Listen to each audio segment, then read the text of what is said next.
The wind hit Abigail Lawson's face like 1,000 frozen needles as she dragged her sister's limp body through the snow that had already swallowed their wagon whole. And she knew with terrifying certainty that if help did not come within the hour, little Emma would die out here in this God-forsaken blizzard. It had started 3 days ago, back in Springerville, Arizona, when Emma collapsed at the general store. The doctor there, old Doc Parsons, had taken one look at her and shaken his head gravely. Pneumonia, he said, advanced and spreading fast through her lungs like wildfire. At 17 years old, Emma should have had her whole life ahead of her, but instead she lay fevered and struggling for each rattling breath. Doc Parsons had been honest with Abigail in a way that made her blood run cold. He did not have the medicines or equipment needed. There was a specialist in Eager, he told her, a doctor who had trained back east and had access to newer treatments. It was Emma's only chance. Abigail had not hesitated. At 22, she had been taking care of her younger sister since their parents died in a typhoid outbreak 4 years prior. She would not lose Emma too. She had hired a wagon, packed what little they owned, and set out on the 30-mile journey north to Eager. The weather had been cold but clear when they left that November morning in 1881. Then the blizzard came. It swept down from the mountains with a fury that seemed almost personal, turning the world into a whiteout within minutes. The horses had panicked, breaking their traces and disappearing into the storm. The wagon became stuck in a growing drift, and no amount of pushing or digging could free it. Abigail had made the desperate decision to carry Emma, to walk if she had to, because staying with the wagon meant freezing to death. Now, hours later, she could barely feel her fingers.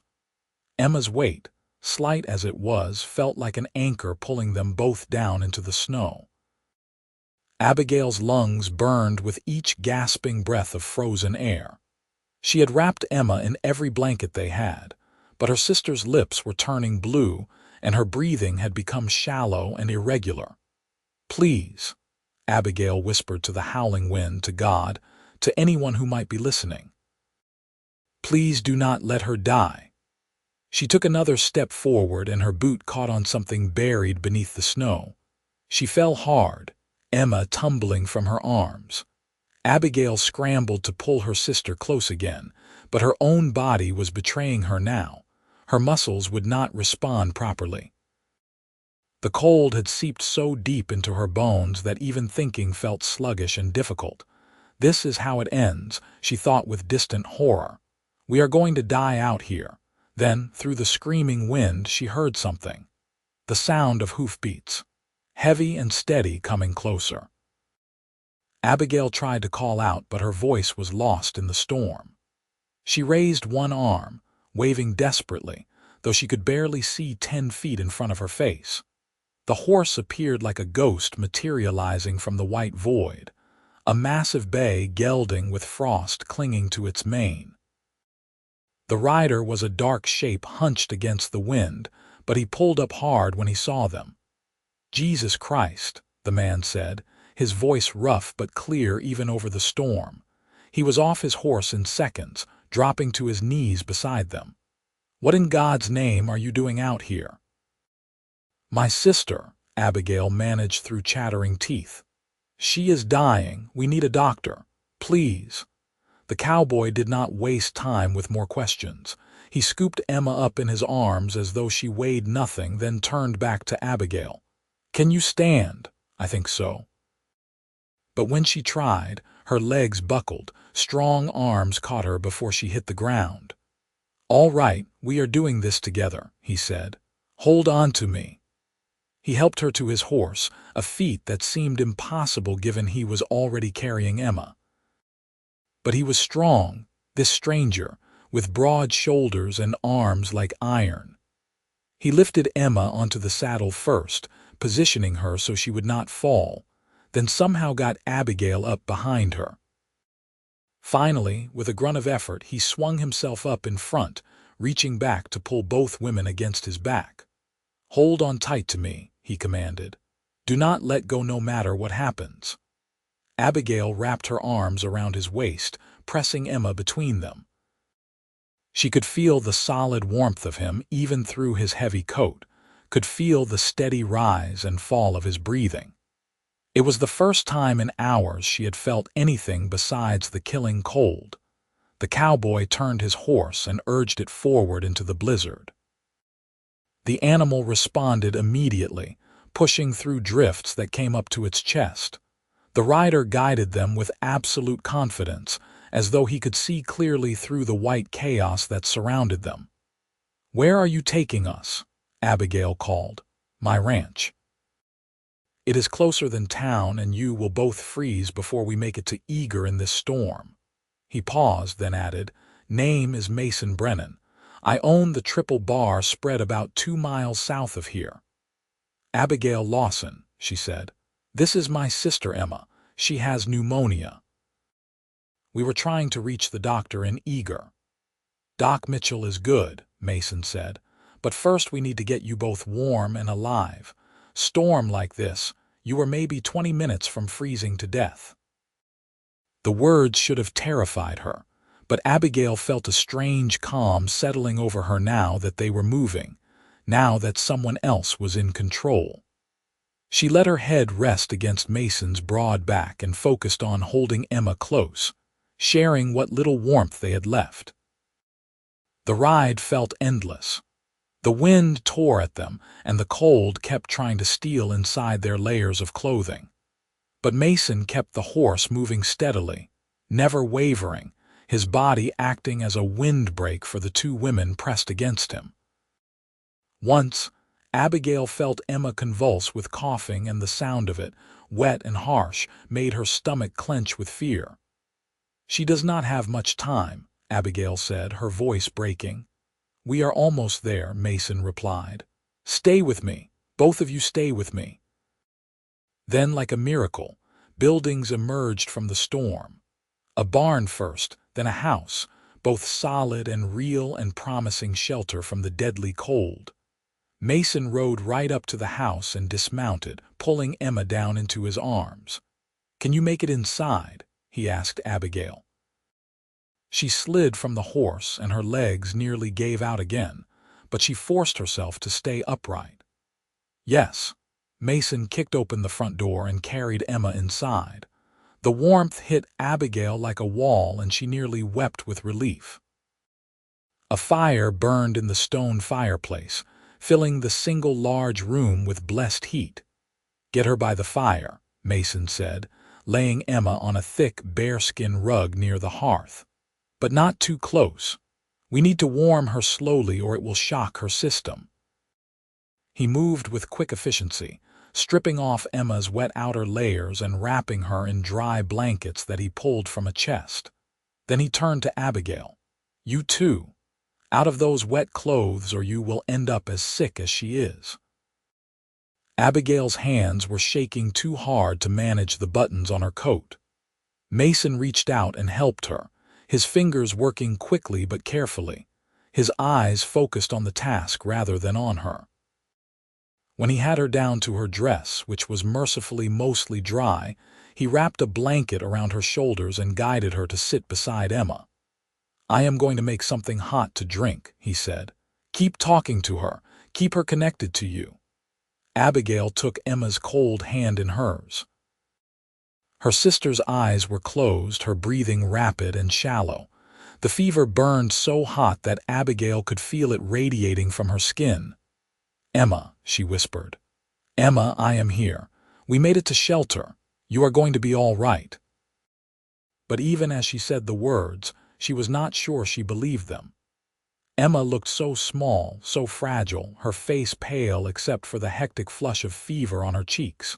Mason returned with 2 tin cups of hot coffee, heavily sweetened. "Drink this," he said, pressing one into Abigail's hands. "All of it." She obeyed, and the warmth of the liquid spreading through her chest was almost painful after so much cold. Mason crouched beside Emma and carefully tipped some of the coffee into her mouth. Emma coughed but swallowed, and he gave her a little more, She needs a doctor, Abigail said. The one in Springerville said she needed specialist treatment. That is why we were heading to Eager. Mason nodded slowly. Doc Mitchell does have more experience with serious illness, but we cannot go anywhere tonight. That storm is only getting worse. She might not have until morning. Abigail's voice cracked on the words. Mason looked at her then, really looked at her, and she saw something shift in his brown eyes. Determination, maybe, or understanding of what she was going through. Then I will ride out at first light, soon as there is enough visibility. I will bring Doc Mitchell here. You would do that? Abigail asked. For strangers. I would do it for anyone dying, Mason said simply. But you are not strangers now. You are guests in my home, and that means I am responsible for you. Something about the way he said it with such absolute certainty made Abigail believe him. She nodded, swallowing hard. Thank you. Do not thank me yet, Mason said. Let us get through the night first. The hours that followed were some of the longest of Abigail's life. Emma drifted in and out of consciousness, sometimes lucid enough to recognize Abigail, other times lost in fever dreams where she called for their mother and spoke to people who were not there.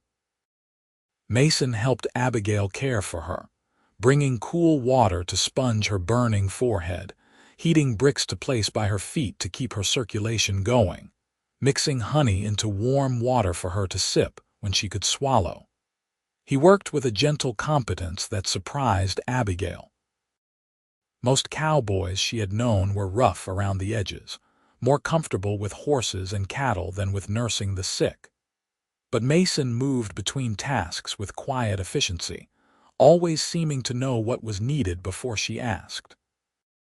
You have done this before, Abigail observed as he prepared another cool compress for Emma's forehead. Had to nurse a few ranch hands through illness over the years, Mason said. And I took care of my father when he got sick, before he passed. I am sorry, Abigail said softly. Mason shrugged. It was 3 years ago. He lived a good life, built this ranch from nothing. I am just trying to keep it going the way he would have wanted. You live here alone. Have a couple of hands who help with the cattle, but they are in the bunkhouse and I sent them into Springerville yesterday for supplies. They are stuck there now until this storm passes. He glanced at her. It is just me here. Then we are lucky you found us, Abigail said. I was checking the fence line when the storm hit, Mason explained. Was heading back when I saw shapes in the snow.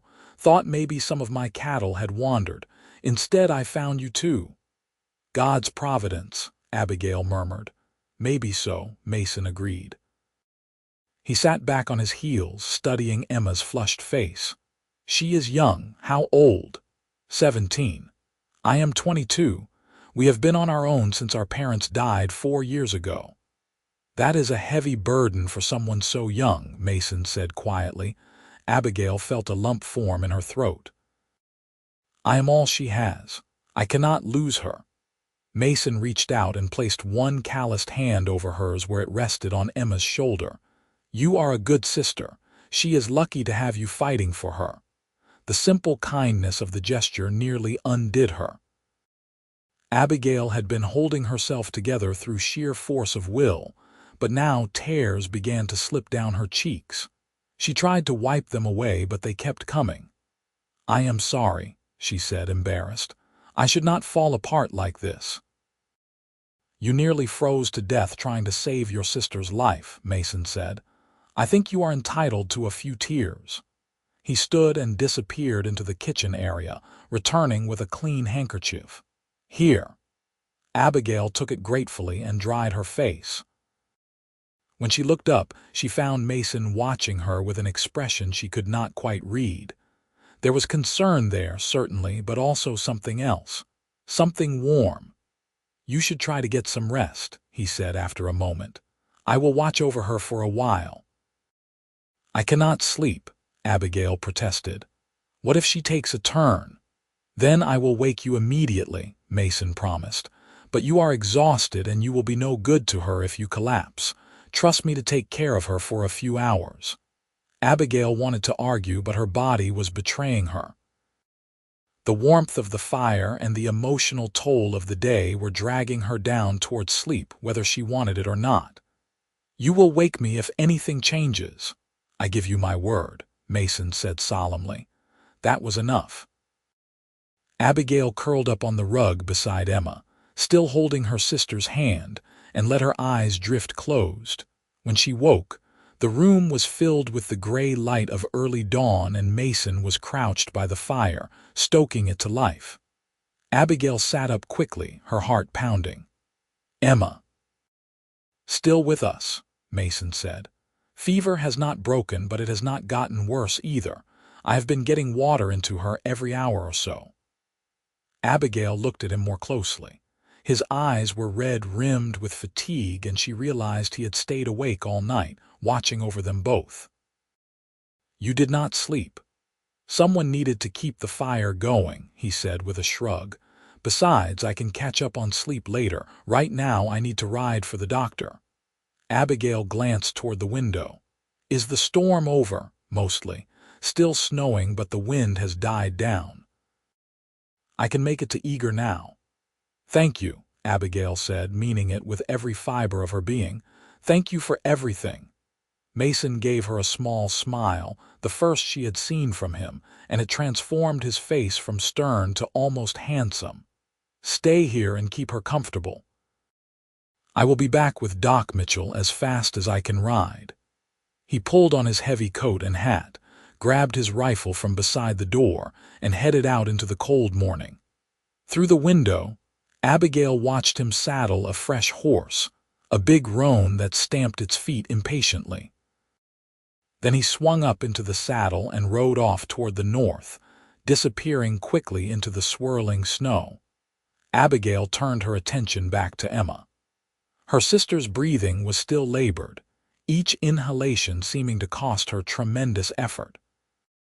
Abigail dampened a cloth in the basin of water Mason had left nearby and gently wiped Emma's face. "The cowboy went to get the doctor," she murmured.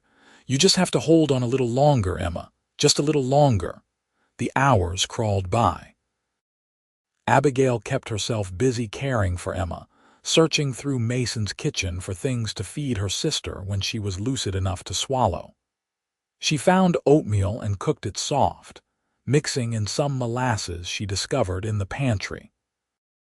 Emma managed a few spoonfuls before exhaustion claimed her again. The house itself was surprisingly comfortable for a bachelor's dwelling. It was just one main room with a sleeping area curtained off in one corner, a kitchen area with a good iron stove, and the living space dominated by the massive stone fireplace. But it was clean and well-maintained, with sturdy furniture and shelves lined with books.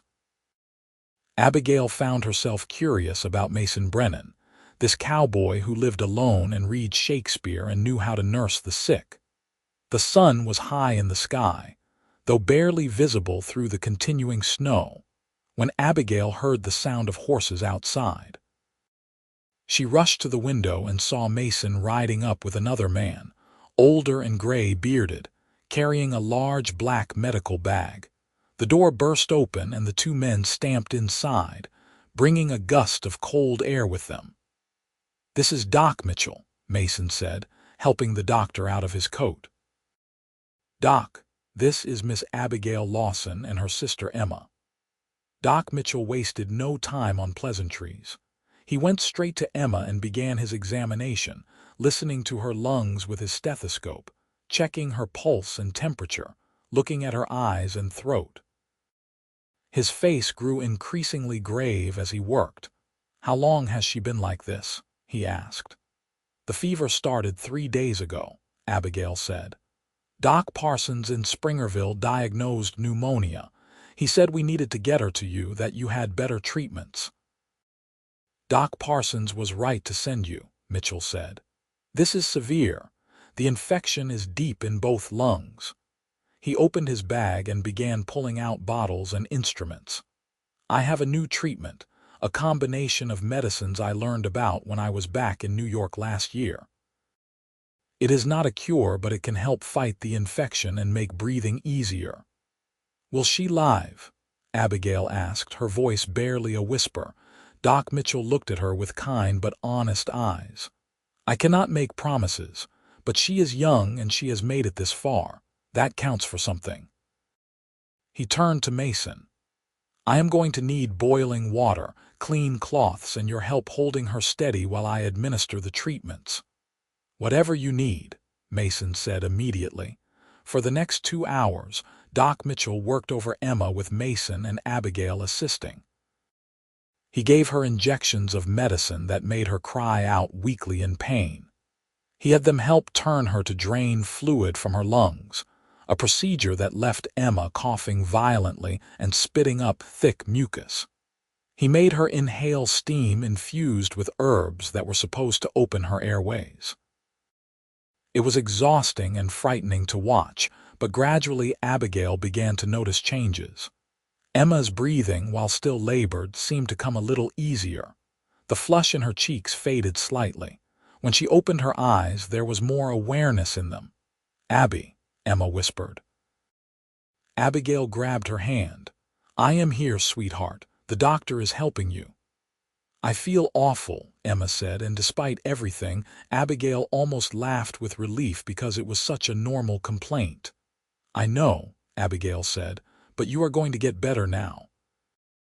Doc Mitchell finished his work and sat back, wiping his hands on a clean cloth. She needs to stay warm and quiet for at least a week. The medicines will continue to work in her system, but she needs rest and good food to help her body fight. I will leave additional doses with instructions. He looked at Abigail. Can you stay here? She should not be moved yet. Abigail glanced at Mason uncertainly. I do not want to impose. You are not imposing, Mason said firmly. Stay as long as you need to, both of you. Doc Mitchell nodded approvingly. Good. I will come back in 2 days to check on her progress. He began packing up his bag. She is lucky you found them when you did, Mason. Another hour in that storm and we would be having a very different conversation. I know, Mason said quietly. After Doc Mitchell left, promising to return as soon as the roads were clearer, Mason set about making a proper meal. He was apparently as competent in the kitchen as he was at everything else, producing a hearty stew with dumplings and fresh bread that must have been baked the day before. The smell alone made Abigail realize how hungry she was. Emma managed to eat nearly a full bowl, the most substantial food she had kept down in days. Color was returning to her face and her eyes were clearer, less glazed with fever. You saved my life, Emma said to Mason as he refilled her water glass. Both our lives. Just happened to be in the right place at the right time, Mason said. It was more than that, Emma insisted. You rode through a blizzard to get the doctor. You stayed up all night taking care of me. That is not just chance, that is goodness. Mason looked embarrassed by the praise. Any decent person would have done the same. That has not been my experience with people, Emma said softly. Abigail knew what her sister meant. In the 4 years since their parents' death, they had encountered plenty of people who were more interested in taking advantage of 2 young women alone than in offering genuine help. They had learned to be cautious, to keep people at arm's length. But there was something different about Mason Brennan. Something solid and trustworthy in the way he carried himself, in the way he looked them in the eye when he spoke. Abigail found herself wanting to know more about him, about the man who lived alone in this remote ranch and read books by firelight and saved strangers from blizzards. How long have you been ranching here? She asked as they finished eating. My whole life, Mason said. My father started this ranch in 1857, when this was still Apache territory and every day was a fight to survive. He built it up from nothing. By the time he passed, we had 500 head of cattle and 2,000 acres of land. That must have been hard growing up in such a dangerous place, Abigail said. It was all I knew, Mason said with a shrug, and it taught me to be tough, to rely on myself. He paused, then added, maybe too much. My father always said I was too solitary for my own good. Do you ever get lonely out here? Emma asked. Mason considered the question seriously. Sometimes, but I have got good work and good land. That has always been enough before. The word hung in the air, implying something had changed. Abigail wondered if he meant their arrival, if having people in his home had made him realize what he was missing. She felt her cheeks warm at the thought and focused on her bowl. Over the next few days, Emma continued to improve steadily. The medicines Doc Mitchell had left worked wonders, and with regular doses, good food, and rest, her lungs began to clear. The fever broke completely on the second night, leaving Emma weak but clearly on the mend. During that time, Abigail got to know Mason better. She learned that he was 26 years old, that his mother had died when he was just a boy, that he had learned to read from his father's small collection of books, and now ordered new ones from catalogs whenever he could. He loved his ranch with a fierce pride, knew every acre of it, could tell stories about each section of fence and what had happened there. He was also, she discovered, surprisingly funny when he relaxed enough to let his guard down. He told stories about his cattle that made Emma laugh until she had to hold her healing ribs. Stories about ornery bulls and clever horses, and the various disasters that came with ranching in harsh territory. Abigail found herself drawn to him in ways that both excited and frightened her. She had been so focused on survival and taking care of Emma for so long that she had not had time to think about romance or courtship. The few men who had shown interest in her over the years had been quickly discouraged by her responsibilities to her sister. But Mason was different. He did not see Emma as a burden or an inconvenience. He treated her with the same gentle care he showed to Abigail, making sure she was comfortable and had everything she needed. On the third evening, when Emma had fallen asleep early, exhausted from the effort of staying awake most of the day, Abigail found herself sitting by the fire with Mason, the two of them sharing a comfortable silence. She looked so much better, Mason observed. You can see the life coming back into her. Thanks to you, Abigail said. I do not think I will ever be able to properly thank you for what you have done for us. You do not owe me thanks, Mason said. I did what anyone should do. But not everyone would, Abigail said. She turned to look at him, at his profile lit by the firelight. He had a strong face, with a straight nose and a firm jaw covered in several days' worth of dark stubble. His hair was too long, curling over his collar, and there were lines around his eyes from squinting into the sun. He was not classically handsome, but there was something appealing about him, something solid and real. Why did you never marry? She asked impulsively, then immediately felt her face flame. I am sorry, that was forward of me, but Mason did not seem offended. Never found the right woman, I suppose, and I never wanted to ask someone to share this life if they were not truly happy here. It is hard and isolated. Not many women would choose it willingly. I think you underestimate what women are capable of enduring, Abigail said. We are stronger than you think. Mason looked at her then, really looked at her, and Abigail felt her breath catch. There was something in his eyes, something warm and searching. You certainly are, he said quietly.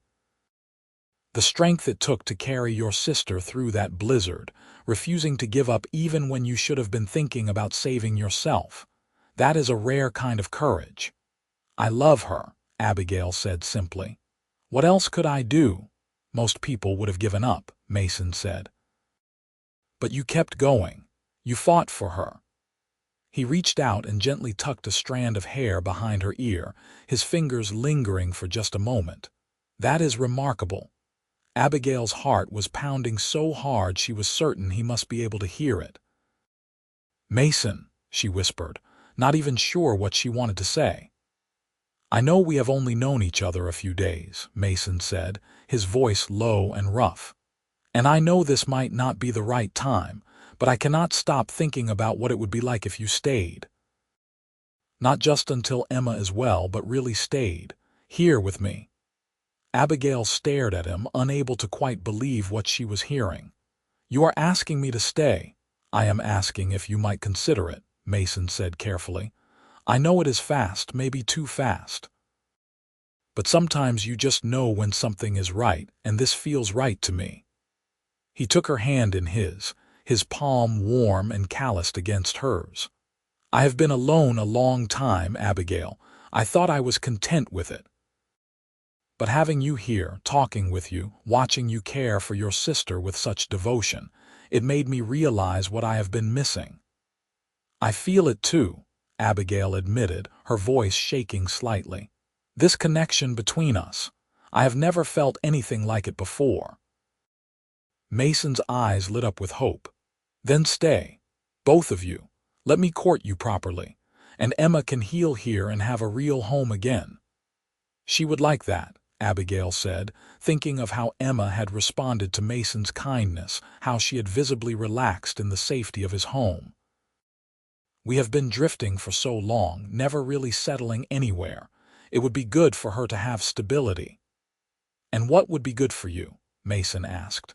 Abigail looked into his eyes and found the courage to be honest. I think you would be good for me." Mason's smile was like the sun breaking through clouds. He raised her hand to his lips and kissed her knuckles gently. "Then we will take this slow and do it right. I will court you and show you what life here could be like. And if at any point you decide it is not what you want, I will help you and Emma get wherever you want to go. No pressure, no obligations. All right, Abigail agreed, and felt something in her chest that she had not felt in years. Hope. Real, genuine hope for a future that might hold more than just survival. The next morning, Doc Mitchell returned as promised and was delighted to find Emma sitting up in bed, eating scrambled eggs and even laughing at something Mason had said. He examined her thoroughly and declared that while she still needed rest and care, the worst had passed. "You are a lucky young woman," he told Emma. "Many people do not survive pneumonia that severe." "I know," Emma said seriously. "I owe my life to my sister and to Mr. Brennan." "Call me Mason," he said. "We are past formalities now." Doc Mitchell looked between Mason and Abigail, and a knowing smile crossed his face. "Well, I can see you are in good hands here. I will check in again in a week, but I think you will both be just fine." After he left, Emma turned to Abigail with a sly expression. "Something has changed between you two. What happened?" Abigail felt her cheeks heat. "I do not know what you mean." "Do not try to fool me," Emma said. "I am sick, not blind. He looks at you like you hung the moon, and you have been smiling more in the last day than I have seen in years." Abigail bit her lip, then decided there was no point in hiding it. "He asked us to stay. After you are fully recovered, he wants to court me." Emma's face broke into a genuine smile of delight. "Oh, Abby, that is wonderful. Tell me you said yes." "I said I would consider it," Abigail said. "But yes, I think I want to stay if you are comfortable with it." "Comfortable," Emma laughed. "This is the first place I have felt safe since Papa and Mama died. And Mason is good to us, truly good. I would love nothing more than to stay here." Her expression grew more serious. "But you have spent so long taking care of me. I want you to be happy too, not just doing what is best for me." "Being here makes me happy," Abigail assured her. "Mason makes me happy. It is not just about finding you a safe place, though that matters too. I genuinely care for him." "Then I am glad," Emma said warmly. "You deserve to be cared for after so long caring for everyone else." Over the following weeks, as winter settled in hard over the Arizona high country, Abigail discovered what it meant to be courted by Mason Brennan.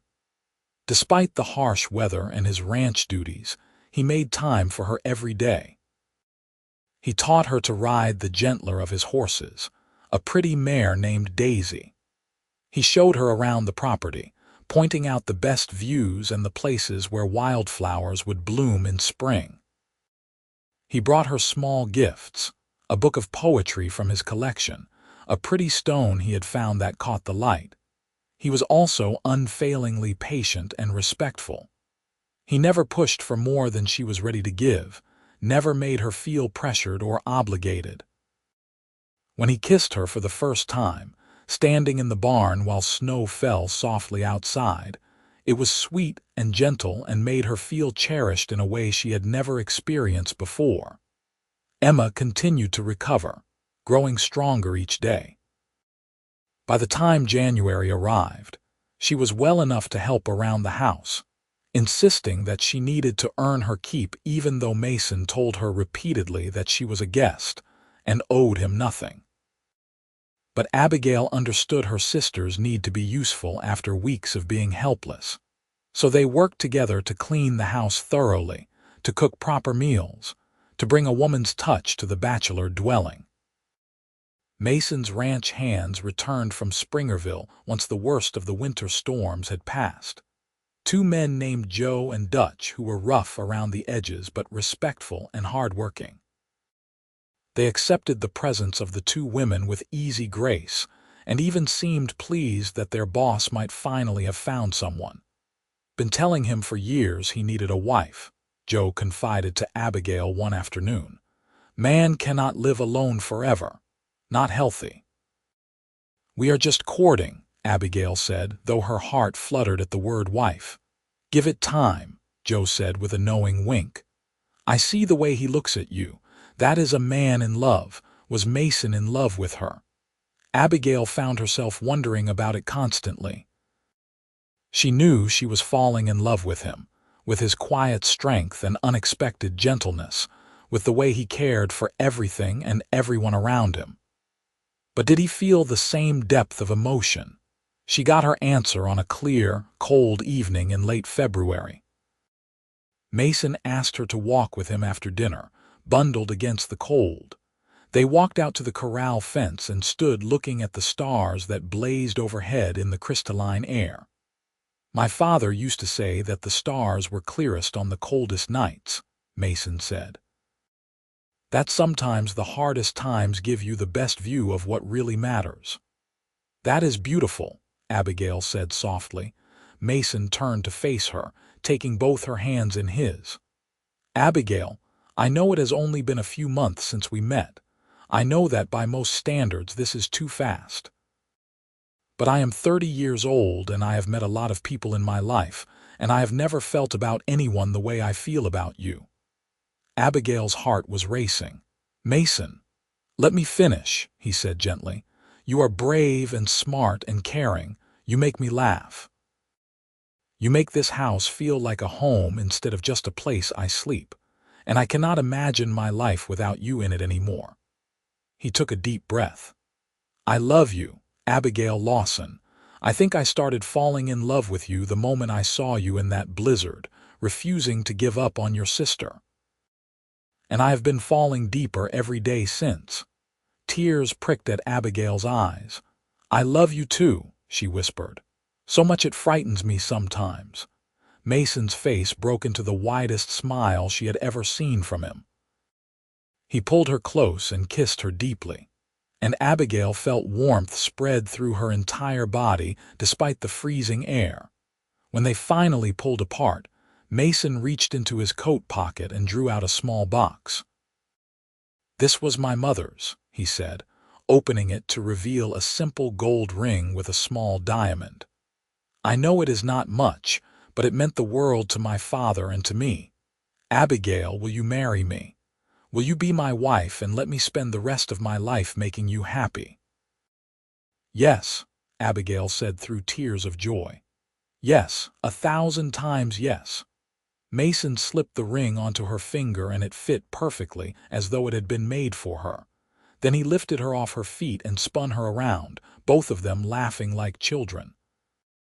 When they went back inside and told Emma the news, her sister shrieked with delight and hugged them both. "I am so happy for you," she said, her eyes shining. "For both of you, you belong together." They were married 6 weeks later, in early April of 1882, in a small ceremony at the church in Springerville. Doc Mitchell stood up as Mason's best man, and Emma as Abigail's maid of honor. It was simple and small but perfect, and when Mason kissed his bride at the end of the ceremony, Abigail felt like the luckiest woman alive. The first year of marriage brought its share of adjustments. Learning to live together, to share space and decisions, was not always easy. Mason could be stubborn about ranch matters, and Abigail had her own strong opinions about how things should be run. But they learned to compromise, to communicate, to choose their battles. Emma blossomed in the stable home environment. Her health returned completely, and she grew into a confident young woman. She helped manage the household and even started teaching some of the ranch hands to read and write in the evenings, a project that made her glow with purpose. In November, Abigail discovered she was pregnant. She had suspected for a few weeks but waited to be certain before telling Mason. When she finally did, he looked stunned for a moment, then whooped with joy and picked her up carefully, mindful of her condition. "A baby," he said, his voice full of wonder. "We are having a baby. Are you happy?" Abigail asked, though she could see the answer in his face. "Happy does not begin to cover it," Mason said. "I am thrilled, terrified but thrilled." Their son was born in July of 1883 during a hot spell that had everyone moving slowly and seeking shade. The labor was long and difficult, but when Abigail finally held little Matthew Mason Brennan in her arms, every moment of pain was forgotten. He was perfect, with a shock of dark hair and his father's brown eyes. Mason cried when he held his son for the first time, tears streaming down his weathered face. "He is beautiful," he whispered, "just like his mama." Emma was a devoted aunt, constantly hovering over the baby and insisting on helping with everything. Abigail was grateful for the help, and it warmed her heart to see how much Emma loved her nephew. 2 years later, their daughter was born, a tiny thing they named Lily Rose. She had Abigail's lighter coloring and a sunny disposition that made everyone who met her smile. Mason was somehow even more protective of his daughter than he had been of his son, and Abigail often teased him about it. "She is going to have you wrapped around her finger," Abigail said one evening, watching Mason cradle the sleeping infant. "She already does," Mason admitted with a grin. "And I do not mind one bit." Life on the ranch was not always easy. There were droughts and cattle losses, harsh winters and summer storms, but they faced everything together, and that made all the difference. The Triple Bar spread prospered under their combined efforts, growing to over 1,000 head of cattle and 4,000 acres of prime grazing land. Emma met a young rancher named Thomas Green when she was 21. He was a good man, hardworking and honest, and it was clear from the start that he adored her. Mason approved of the match, and when Emma married Thomas in the spring of 1886, Abigail cried happy tears watching her sister pledge her life to a man who would treat her well. Thomas bought a ranch about 10 miles from the Triple Bar, close enough for frequent visits, but far enough for the young couple to build their own life. Emma and Abigail remained close, seeing each other weekly and supporting each other through the challenges of marriage and motherhood when Emma had her first child, a daughter named Abigail in honor of her sister. The years passed in a pattern of seasons and growth. Matthew grew into a serious boy who loved helping his father with the ranch work. Lily was the sunshine of the family, always laughing and finding joy in everything. In 1889, Abigail gave birth to twins, 2 more boys they named Daniel and Samuel. The house was loud and chaotic and full of love. On their 10th wedding anniversary, Mason took Abigail back out to the corral fence where he had proposed, leaving the children with Emma for the evening. 10 years, he said, pulling her close. Feels like no time at all and also like forever. The best 10 years of my life, Abigail said, resting her head on his shoulder. Mine too, Mason agreed. He was quiet for a moment, then said, "Do you ever think about that night in the blizzard? How close we came to never knowing each other, sometimes," Abigail admitted. "It terrifies me to think what might have happened if you had not found us." "I used to think I was fine alone," Mason said. "That I did not need anyone, but I was wrong. I needed you, I just did not know it until you came into my life. You and Emma and now our children, you are everything to me." "You are everything to me too," Abigail said. She turned in his arms to face him. "You saved us that night, but you gave us so much more than just our lives. You gave us a home, a family, a future. You gave me love I never thought I would find." Mason kissed her tenderly. "I am the lucky one," he said. "I get to wake up every morning next to the woman I love in a house full of children and laughter. I have work I care about and land I am proud of. What more could any man ask for?" As they stood there in the gathering dusk, listening to the distant sounds of their children playing inside and the soft lowing of cattle in the pastures, Abigail reflected on how much had changed since that terrible night in the blizzard. She had been so desperate then, so afraid of losing everything. But instead, she had found everything she never knew she needed.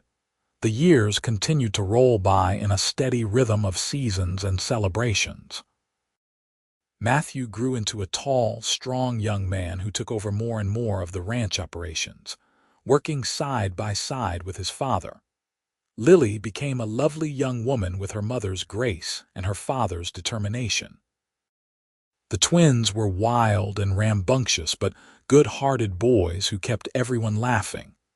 Emma and Thomas had 3 children of their own, and the extended family gathered often for holidays and birthdays. The house that had once been a lonely bachelor's dwelling was now the center of a sprawling, noisy, loving family. In 1895, when Abigail turned 36, she discovered she was pregnant once more. She was surprised, having thought her childbearing years were likely behind her. But when little Sarah was born that October, healthy and perfect, the entire family welcomed her with open arms. "She looks just like you did when you were a baby," Emma told Abigail, holding her new niece. "Same little nose, same sweet expression." "Let us hope she has an easier childhood than we did," Abigail said softly. Emma squeezed her hand. "She will. She has parents who love her and a stable home. She will never know the fear and uncertainty we lived with." It was true. Abigail and Mason had built something solid and lasting, not just in terms of the ranch, but in terms of their family. Their children grew up secure in the knowledge that they were loved and valued, that their home would always be there for them. As Mason and Abigail grew older, they only grew closer. They developed the kind of understanding that comes from years of partnership, able to communicate with just a look or a touch. They still made each other laugh, still found joy in each other's company. On quiet evenings, after the children were in bed, they would sit by the fire just as they had in those early days, talking about everything and nothing. Sometimes they reminisced about that fateful night when Mason had found them in the blizzard. It had become something of a family legend, the story of how Mama and Papa met, retold at gatherings until even the smallest children knew it by heart. "You ever regret it?" Abigail asked Mason one night when she was feeling particularly sentimental. "Taking in 2 desperate women you did not know. Your life would have been much simpler without us." Mason looked at her as though she had lost her mind. "Regret marrying you, Regret our children and this life we have built. Abigail Brennan, you are talking nonsense. I am serious, Abigail insisted. You could have had a different life, maybe an easier one. Easier does not mean better, Mason said firmly. He took her hand and laced their fingers together. That night in the blizzard was not just about me saving you, you saved me too. You saved me from a lonely life that I did not even realize was lonely. You brought light and laughter and love into this house. You gave me children and a real family. You made my life worth living. He raised her hand to his lips and kissed it gently. I have never regretted one single moment of our life together, not one. Tears filled Abigail's eyes. Even after all these years, he could still make her feel treasured and loved. I love you, Mason Brennan. I love you too, Abigail Brennan, he replied. Always have, always will. In 1898, Matthew married a sweet girl named Elizabeth from Springerville, and Abigail found herself becoming a grandmother at 39 when Elizabeth gave birth to a son the following year. It was strange and wonderful to hold her grandson, to see the continuation of the family line that she and Mason had started. Lily married a few years later to a lawyer from Eager named William, a good man who saw past her beauty to the intelligent, capable woman beneath. They settled in town but visited the ranch often, and Lily made sure her children knew their grandparents and the ranch that had been her mother's salvation. The twins went into business together, starting a horse breeding operation on a section of triple bar land that Mason deeded to them. They had a knack for it, producing some of the finest horses in the territory. Young Sarah grew up adored by her older siblings and parents, a bright and curious child who loved books as much as her father did. As the new century dawned in 1900, Mason and Abigail found themselves grandparents many times over, with a sprawling family that filled their house to bursting on holidays. The Triple Bar Ranch was thriving, a testament to their years of hard work and dedication. One evening in the spring of 1902, as they sat on the porch watching the sunset paint the sky in shades of orange and purple, Mason turned to Abigail with a contented smile. 20 years married, he said, and I fall more in love with you every day. 20 years since you rode into that blizzard and changed our lives forever, Abigail said. It feels like yesterday and like a lifetime ago all at once. Do you remember how terrified you were? Mason asked. When I first found you, I thought we were going to die, Abigail admitted. Emma and I both, and then you appeared like an angel in the storm. Not an angel, Mason said with a laugh. Just a cowboy checking his fence line. My cowboy, Abigail said, leaning against him. My hero. You were the brave one, Mason insisted. Carrying your sister through that blizzard, refusing to give up even when any reasonable person would have. That is real courage. I had to, Abigail said simply. She is my sister. I love her. And that love led you to me, Mason said. So I am grateful for your courage and your devotion. It brought me everything I ever wanted, even though I did not know I wanted it until I met you. They sat in comfortable silence, watching the stars begin to emerge in the darkening sky. Inside the house, they could hear Sarah practicing her piano, the notes drifting out through the open windows. In the distance, cattle lowed and horses whinnied in the corrals. We built something good here, Abigail said softly, something that will last beyond us. We did, Mason agreed. And it all started with a blizzard and a desperate ride to save a life. 2 lives, Abigail corrected. You saved both of us that night. Then it was the best night's work I ever did, Mason said. He kissed the top of her head gently. Come on, let us go inside. I think Sarah is playing that song you love. They rose together and walked into their home, into the warmth and light and love that filled every corner. The blizzard that had nearly killed them had instead brought them together, forging a bond that had grown into something beautiful and lasting. Emma visited the next day with Thomas and their youngest son, and the two sisters sat together on the porch while their children and grandchildren played in the yard. "You ever think about how different our lives might have been?" Emma asked, "if we had not gotten caught in that storm?" "If Mason had not found us, sometimes," Abigail admitted, "but I try not to dwell on what might have been. I am too grateful for what is." "I am grateful too," Emma said. "You saved my life that night, Abby. You refused to leave me behind even when you should have been saving yourself. And then Mason saved us both and gave us a home and a family." She reached over and squeezed her sister's hand. "I am so glad you found love with him. You deserve all the happiness in the world." "So do you," Abigail said warmly. "And you found it with Thomas. We are both lucky women." "We are," Emma agreed. "Though luck had little to do with it. It was your courage and determination that got us through that blizzard. You never gave up on me." "I never will," Abigail promised. "You are my sister. I will always fight for you." The bond between the sisters remained strong throughout their lives, strengthened by what they had endured together. They supported each other through joys and sorrows, celebrating together and mourning together as the years brought both.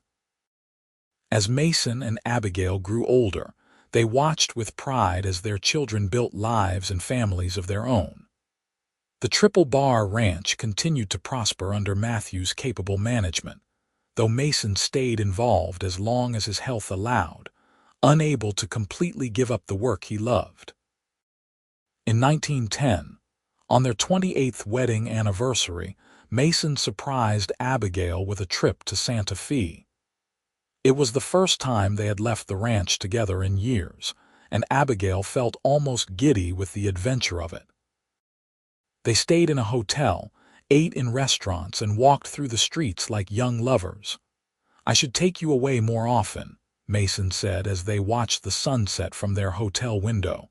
"You light up when you experience new things." "I light up when I am with you," Abigail corrected. "Whether we are in Santa Fe or sitting on our porch at home." Mason pulled her into his arms and kissed her soundly. "How did I get so lucky?" he murmured against her lips. "We both got lucky," Abigail said. "The blizzard that should have killed us instead gave us each other." "Best storm I ever rode through," Mason said with a grin. They made love that night with the tenderness of long familiarity, bodies that knew each other intimately, hearts that beat in rhythm. Afterward, Abigail lay with her head on Mason's chest, listening to his steady heartbeat, and felt completely at peace. The years continued their steady march. Grandchildren became young adults and started families of their own, making Abigail and Mason great-grandparents. The ranch evolved with the times, incorporating new techniques and technologies, while maintaining the core values that Mason's father had established, and that Mason and Abigail had strengthened. In 1918, as the world was embroiled in a terrible war and the Spanish flu swept across the country, Abigail and Mason celebrated their 36th anniversary quietly at home, grateful that their family had been largely spared the worst of the illness and that their grandsons had all returned safely from the war. 36 years, Abigail marveled. Where did the time go? Into raising children and building a life, Mason said. His hair was completely gray now and his face was deeply lined, but his eyes were still the same warm brown that had first captured her attention. Into loving you every single day, even on the days when I was difficult, Abigail teased. Especially on those days, Mason said with a laugh. You keep me on my toes, woman, always have. As the 1920s dawned, bringing with them rapid changes to American society, the Triple Bar Ranch remained a constant. It was a place where family gathered, where traditions were honored, where the past was remembered and the future welcomed. Emma and Abigail, now both in their 60s, remained as close as ever. They had weathered everything together: the deaths of loved ones, economic hardships, personal struggles. Their bond, forged in that blizzard so many years ago and strengthened by Mason's heroic rescue, was unbreakable. "I still have nightmares sometimes," Emma confessed to Abigail one day as they sat together quilting. "About that night in the storm, about how close we came to dying." "So do I," Abigail admitted. "But then I wake up and Mason is beside me and I remember that we made it. We survived and we thrived. Because of you," Emma said. "You did not give up on me. And because of Mason," Abigail added. "He gave us both a second chance at life." "He gave you more than that," Emma said with a knowing smile. "He gave you love and a family and a home. Everything you ever wanted, even if you did not know you wanted it." "That is true," Abigail said softly. "He gave me everything." In 1924, Mason fell ill with pneumonia. The irony was not lost on any of them as Doc Mitchell's successor, a young physician named Dr. Carson, worked to save him. Abigail stayed by his bedside constantly, just as he had stayed by Emma's all those years ago. "You are not allowed to leave me," she told him fiercely, holding his hand. "Do you hear me, Mason Brennan? We have more years to spend together." Mason, his breathing labored but his mind clear, squeezed her hand weakly. "I am not going anywhere," he promised. "Takes more than a little pneumonia to separate me from you." And true to his word, he recovered, though it took months before he was fully back to his old self. The experience reminded them both that their time was precious, that every day together was a gift. They began taking more time for just the two of them, leaving the ranch in Matthew's capable hands and spending quiet days together. They would ride out to their favorite spots on the property, places that held memories from throughout their years together. They would sit by the fire in the evenings and read to each other, Mason's voice rough but warm as he recited poetry that made Abigail's heart swell. "I love you more today than I did 40 years ago," Mason told her on their 40th anniversary in 1922. "And I loved you then with everything in me. I did not know love could keep growing, but it does. Every year, every day, I love you more." Abigail wept happy tears and kissed him thoroughly. "You are my whole heart," she said. "Everything good in my life came from that moment when you found us in the blizzard. You saved us and then you loved us and gave us a home. I could not have dreamed of a better life." "Then we are even," Mason said, "because you saved me too. From loneliness, and from a life half-lived. You made me complete." Their golden anniversary in 1932 was a massive celebration, with children and grandchildren and great-grandchildren gathering from all over Arizona and beyond. The house was packed and overflowing, exactly the way Abigail loved it best. A photographer came and took pictures of the whole family gathered together, preserving the moment forever. Emma and Thomas were there, both of them still healthy and active in their 70s. The two couples sat together on the porch, watching their combined families interact. "We have been blessed," Thomas observed. "All of us." "We have," Mason agreed, "though it could have gone very differently." He looked at Abigail with all the love of 5 decades in his eyes. "If I had ridden home a different way that day, if I had been an hour later, we would never have had any of this." "But you did not ride a different way," Abigail said firmly. "You found us. You saved us. And we built this beautiful life together. That is what matters." "To 50 more years," Emma said, raising her glass in a toast. They all laughed at the impossibility of it, but they drank to it anyway. Mason and Abigail did not get 50 more years together, but they got another decade of love and companionship.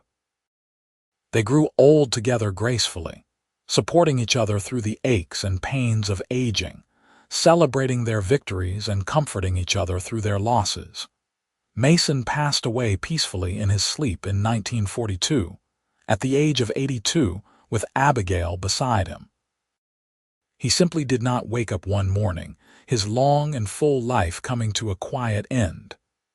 Abigail was devastated by the loss, but also grateful that he had not suffered, that he had lived a long life surrounded by love. "He was a good man," Emma told her sister at the funeral. "The best man I ever knew besides Thomas. He saved us and loved us and gave us everything." "He did," Abigail agreed, tears streaming down her weathered face. "And I was lucky enough to be his wife for 60 years. How many people can say they spent 60 years with their soulmate?" She lived another 8 years without him, surrounded by her children and grandchildren and great-grandchildren. She stayed active and engaged with life, but everyone could see that part of her was missing. She spoke often of Mason, sharing stories about him with the younger generations who had not known him well. "Your grandfather was a hero," she would tell them. "He rode through a blizzard to save my sister and me, and then he spent the rest of his life making sure we were happy and safe. That is the kind of man you should all aspire to be." Abigail Brennan passed away in her sleep in the spring of 1950, at the age of 91.